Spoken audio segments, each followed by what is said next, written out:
오늘 함께 나눌 하나님의 말씀은 요한복음 10장 1절에서 21절까지입니다.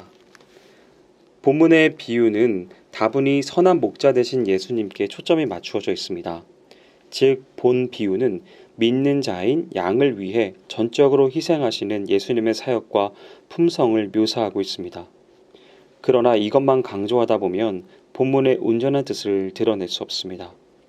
목자와 양이라는 말에서도 이미 암시되었듯이 본문은 목자에 대한 양의 자세에 대해서도 언급하고 있습니다. 이는 성도들이 예수님을 어떻게 섬기고 따라야 할 것인가에 대한 해답이기도 합니다.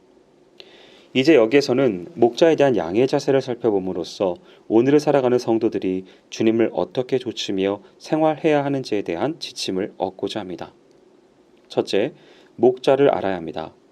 예수님께서 제시하신 양의 의무 중 첫 번째는 목자를 아는 것입니다. 실제 팔레스타인 지역에서는 양들이 자기 주인의 음성을 식별하여 듣고는 글을 달았습니다. 이는 목자가 각각의 양에게 이름을 지어주고 그를 부른 것에 대한 자연스러운 반응이었습니다. 그런데 여기서 안다는 것은 단순히 지식적인 개념의 알만을 의미하지 않습니다. 도리어 이 말은 경험을 통해서 얻어지는 실제적인 알을 가리킵니다. 그러므로 알은 곧 친교 또는 교제의 뜻에 더욱 가깝습니다. 예수님께서 먼저 양인 믿는 자를 아셨습니다. 그분은 실제적인 교제와 사귐을 통해서 인류를 아셨습니다.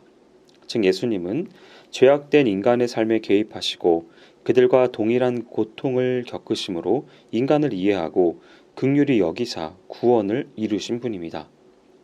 그러므로 성경은 우리에게 있는 대제사장은 우리 연약함을 체휼하지 아니하는 자가 아니요 모든 일에 우리와 한결같이 시험을 받은 자라고 적고 있습니다.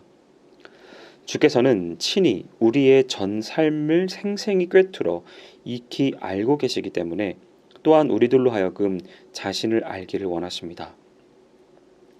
오늘 우리에게 있어서 이 같은 알미 절실히 요청됩니다. 요즘 기독교계 내에 많은 문제들이 주님과 복음에 대한 바르고 진실한 알의 결여에서 파생됨을 인정하지 않을 수 없습니다. 주님을 알되 이론적으로만 아는 것이나 아는 자로 자청하되 그릇된 지식을 가진 자들 때문에 분쟁과 혼란이 초래됩니다. 이에 대해서 디모데후서 3장 7절은 다음과 같이 지적합니다. 항상 배우나 마침내 진리의 지식에 이를 수 없느니라. 예수께서 아버지를 온전히 알았듯이 우리 역시 주를 아는 지식에 날로 자라가야 할 것입니다. 우리가 이제는 거울로 보는 것 같이 희미하지만 그때에는 얼굴과 얼굴을 대하여 볼 것이요. 이제는 내가 부분적으로 알지만 그때에는 주께서 나를 아신 것 같이 내가 온전히 알리라. 고린도전서 13장 12절 말씀을 꼭 기억해야 하겠습니다. 둘째는 목자의 음성을 들어야 합니다. 이미 3절에서 양들이 목자의 음성을 듣는다고 언급한 바 있습니다. 본문에서 주님은 이 같은 사실을 다시 한번 확인하고 계십니다.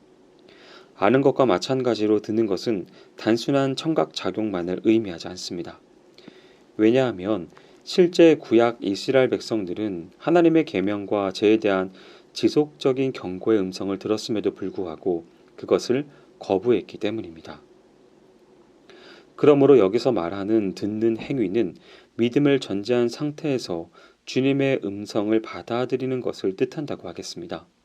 즉, 인간이 자신의 사악한 본성과 아집을 버리고 그리스도를 구주로 복음을 생명의 진리로 각각 수용하는 것을 가리킵니다. 예수님 당시의 완악한 유대인들은 주님의 메시지를 귀로는 들었을지언정 그것을 인격적으로 받아들이지는 않았습니다. 그러므로 주님은 어찌하여 내 말을 깨닫지 못하느냐 이는 내 말을 들을 줄 알지 못함이로다 라고 그들을 징계하셨습니다. 또 사도행전 28장 27절에서는 이 백성들의 마음이 완악하여져서 그 귀로는 둔하게 듣고라고 경고하고 계십니다. 야고보서 1장 19절에는 듣기는 속히 하고 말하기는 더디하며라고 쓰여 있습니다. 이는 상대방의 말을 진지하게 경청하여 받아들이라는 뜻입니다. 주님의 부르심에 대한 믿는 자의 반응이 이와 같아야 할 것입니다. 성경은 우리의 믿음이 들음에서 난다고까지 가르치고 있습니다. 사무엘과 엘리야는 세미한 중에서 들리는 하나님의 음성을 분별해서 들을 수 있는 믿음을 소유했습니다.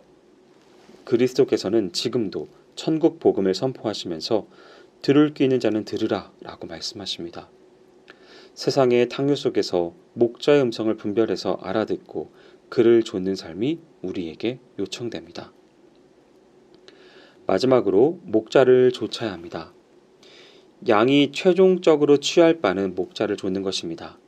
목자가 앞서가면 양은 그 뒤를 따라야 합니다. 그래야만 들어가고 나오며 꼴을 얻을 것입니다. 이 비유를 통해서 예수님께서 교훈하시고자 하는 것은 즉각적인 순종과 실천입니다. 우리가 주의 제자라면 주를 따르는 삶을 살아야 합니다.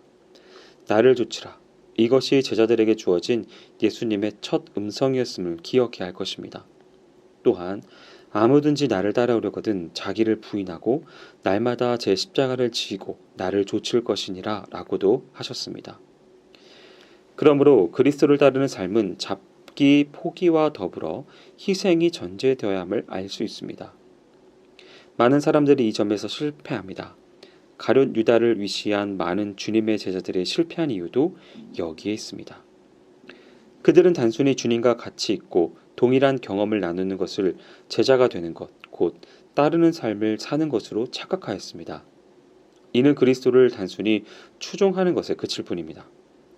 예수님께서 자신의 뜻을 아버지께 철저히 복종시키셨듯이 우리 역시 그분께 복종하고 그 가르침을 실천하는 것이 진정한 따름의 원리입니다.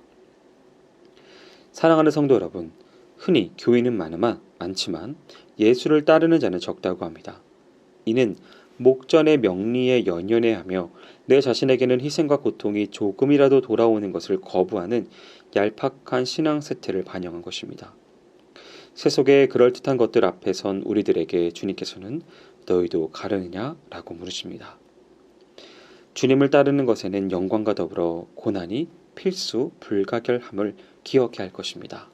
바라기는 오늘 말씀을 대하는 모든 분들은 이 주님의 음성 가운데 바로 깨달아 목자 되신 주님을 온전히 따르는 귀한 신앙을 누리시기를 주님의 이름으로 축원드립니다. 기도하겠습니다. 사랑과 은혜가 많으신 하나님 아버지, 우리 가운데 목자 되신 그 예수님으로 인하여 감사드립니다. 우리가 따르길 원하는 그 모습대로가 아니라 주님이 말씀하시는 것대로 좇으며 나아가는 우리의 삶이 될 수 있도록 인도하여 주옵소서.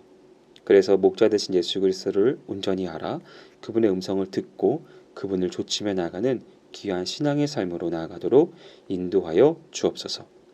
행하실 주님을 기대하오며 모든 말씀 예수님의 이름으로 기도합니다. 아멘.